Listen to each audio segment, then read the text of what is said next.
कहानी की शुरुआत होती है शहर के एक नामी नर्सिंग कॉलेज में, जहां 3 पक्के दोस्तों थे, पायल, राइस्टार और व्हाइट 444। राइस्टार एक बेहद गरीब परिवार से ताल्लुक रखता था।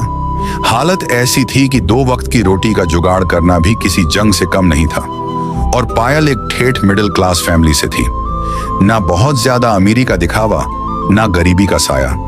उसकी जिंदगी में किसी चीज की कमी नहीं थी, बस एक आम और खुशहाल जिंदगी का सुकून था। और वही व्हाइट 444 की शहर के बड़े बिजनेसमैन का इकलौता लाडला बेटा।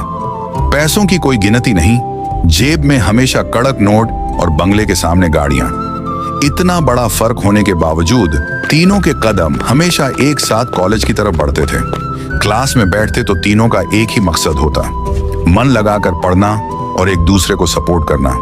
और फिर जैसे ही कॉलेज की आखिरी बेल बजती, तीनों एक साथ अपने घर की राह पकड़ लेते। सुबह का वक्त था। सूरज की पहली किरण के साथ ही राइस्टार रोज की तरह अपनी अधूरी नींद से जागा। उसने जल्दी से तैयार होकर कंधे पर बैग टांगा और अपने यार दोस्तों को आवाज लगाने के लिए घर से निकल पड़ा। राइस्टार का पहला स्टॉप था पायल का घर।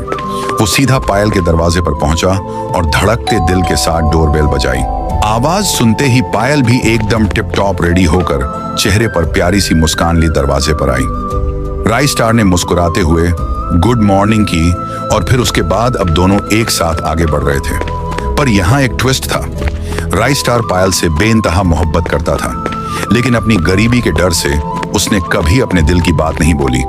बातों बातों में दोनों पहुंचे व्हाइट 444 के आलीशान बंगले के सामने।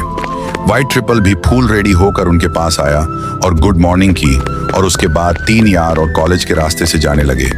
तीनों एक दूसरे की टांग खींचते हंसी मजाक के साथ कॉलेज पहुंचे और क्लासरूम के अंदर बैठ गए। क्लास में लेक्चर शुरू हुआ। तीनों ने मन लगाकर पढ़ाई की और नोट्स बनाए। वक्त का पता ही नहीं चला। कॉलेज खत्म होने के बाद अपने हिस्से की मेहनत और पार्ट टाइम काम निपटाकर राइस्टार जब देर रात अपने घर लौटा तो वो पूरी तरह थक चुका था। शरीर जवाब दे रहा था। आते ही सीधा अपने बिस्तर पर लेट गया। बिस्तर पर लेटते ही पायल का वो मुस्कुराता हुआ चेहरा उसकी आंखों के सामने आ गया। दूसरी तरफ पायल आराम से रात का खाना खाकर अपने कमरे में पहुंची और आलीशान बिस्तर पर लेट गई पायल बिना किसी फिक्र के रिलैक्स होकर लेटते ही गहरी और सुकून की नींद की आगोश में सो गई। अगर आपको पूरा वीडियो देखना है तो नीचे दिए गए रिलेटेड वीडियो पे क्लिक करके देख सकते हैं।